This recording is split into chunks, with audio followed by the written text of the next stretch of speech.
Hey guys, this is National Master Kevin Yang back at it with another video. So this game is against Fupalicious once again.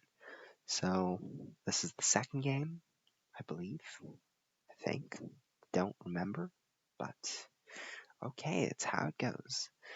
D4, G6. Now, as I've said, this is the modern defense. In my previous video, I like to say that the modern defense is like a turtle crawl, right? I'm not going to get the center right away. I'm going to just sort of slowly start to creep out on my end. It's like, a car creeping out of the parking lot. Think of it that way, right? When you start the car, you're not going to go right from 0 miles per hour or kilometers to 60 miles per hour. You're going to go from let's say, 0 to 20, right? You aren't going to go from 0 to 60 like a race car. So e3, bishop g7, knight f3. You can see that I'm sort of slowly progressing. I'm not making any advances in the center just yet. And here I finally make an advance in the center. And this is usually the sort of central break that people in the modern do. So after queen d2, I play rook e8, and my goal really is either I play e4, knight e5, and bishop f5, or I play knight c5, a5, b6, and bishop f5. So those are some things I could do. Rook fd1, I played knight c5, thinking that I could go to e4. After b4, knight c4, queen c2, and actually, this is a move apparently. I forgot about that. I completely forgot about that. After king takes f2, knight g4, king g1, I could take on e3. I could also play the move e4. Whoa. Checkmate. Well, yes, but I didn't see all of that. So I wasn't smart enough to see all that. I played bishop f5. Bishop d3 happened, and so at this point, after bishop f5, the correct move was knight takes e4, bishop takes e4, queen c3 or queen b3, and it would have been a game. Maybe I could have played a5, maybe I could have played knight d7, but at this point it would have been a game. I would have not known who won because, as the engine says, it's completely equal regardless of the evaluation. There are things to be played. So in this game, bishop f5, bishop d3, knight takes c3 now, and now our friend Fupalicious recognized the threat of e4. Bishop takes c3, e4, knight d4, I took, and I combined my sort of tactical wizardry with the bishop opening up this way, and after g3, I brought my knight to e5, take advantage of this f3 square, and after f4, took another pawn, and took another important pawn, and Fupalicious was like, we had enough, let's call it a day. So, what was it in this game? Well, let's be honest, it was another one of those one-move blunders, just the move bishop d3.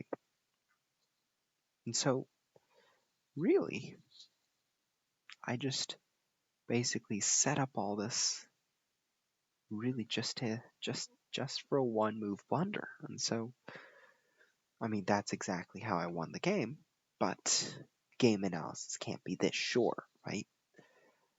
So, now, let me incorporate an opening recommendation. Now, if you don't want to challenge the center, if you're the kind of person to say, okay, I don't want to play d5, I don't want to go with this or whatever. I don't want to follow the norms. You can play g6. What you're going to do is you're going to play, say they counter the center, play bishop g7, knight c3. You're going to remember this sort of setup. d6, and after the move bishop c4, you're going to play the move c6. If they try to get queen out, you play e6, and you maybe want to play d5, right? Or even b5, a5, right? So you have some negotiation room. You have some wiggle room for these kind of things.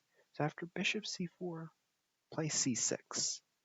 And after knight f3, you can play, well, you can play knight f6 for starters.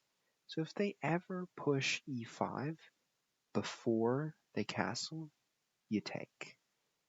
Because they're not going to take this way, you trade. So if they take with a knight, you castle. And you sort of see that without making too much interaction with the center, you've already accomplished a small goal.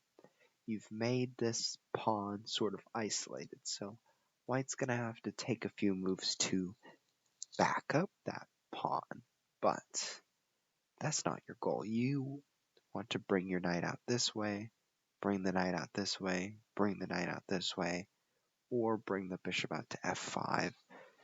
So now you know that, okay, white's not going to play e5 probably. So what do? So knight f6, white's probably going to say, okay, I'm going to back the bishop up. Why? Right? So what if white plays castles?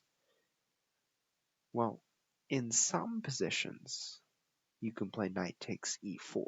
But here it's bad, because after bishop takes f7, king takes f7, knight takes e4, rook f8, and after something like queen e2, well, maybe the e6 square is a bit weak. But in some positions, knight f6, say the move h3 happens. Right here you can consider, after castles a3, here you can consider the move knight takes e4. After knight takes e4, you play d5. So this happens sometimes. That is called the center fork trick. Let's see. So after knight f3, knight f6, your goal is just castle, castle, and then, I don't know, let's say bishop b3. Your goal is eventually, if they let you play e5, so for example, queen c7, bishop g5, play e5 here, no doubt. You want to be able, eventually you want to create some presence in the center, but you don't want to do it at the very start, right? So for example, if bishop f4 happens here, well, you play knight bd7, you want to play e5 again, but after something like h3, you play e5. After something like queen d2, you play e5. So no matter what, you're going to play e5. What if they play e5 now? Well, now, after d takes e5, knight takes e5, now you consider the move knight h5. Now this is not easy to decide, because first of all, you're going to get scared if knight takes f7 happens. But nothing happens here. There's no useful double check. There's no, okay, the knight is not going to take anything, right? So knight h5, perfectly harmless. So after knight takes d7, queen takes e7, bishop e3, rook d8, knight e2, and now black can think about activating this bishop. b6, bishop b7. or bishop a6, and it's a game. So you can see, you can sort of use this setup, right? So d6, c6, sometimes you'll play e6, but this is a way to like just slow down your development without having to try to counter the center. It's like you keep your guys solid. You're like a toad, right? You're not pushing the matter. It's sort of like non-confrontational. So after knight f3, knight f6, and then not e5, but right. So instead, you play something like castles, or, and then, well, not this, but after something like castles, and then you don't force the matter, but eventually you play e5. So really, let's get back to the game, but remember this game? Remember how there was no confrontation at the very start? Right? It was all just both sides doing their own thing. And the game was really decided by one blunder. And so other than that, I hope you really enjoyed this video, and I hope to see you next time.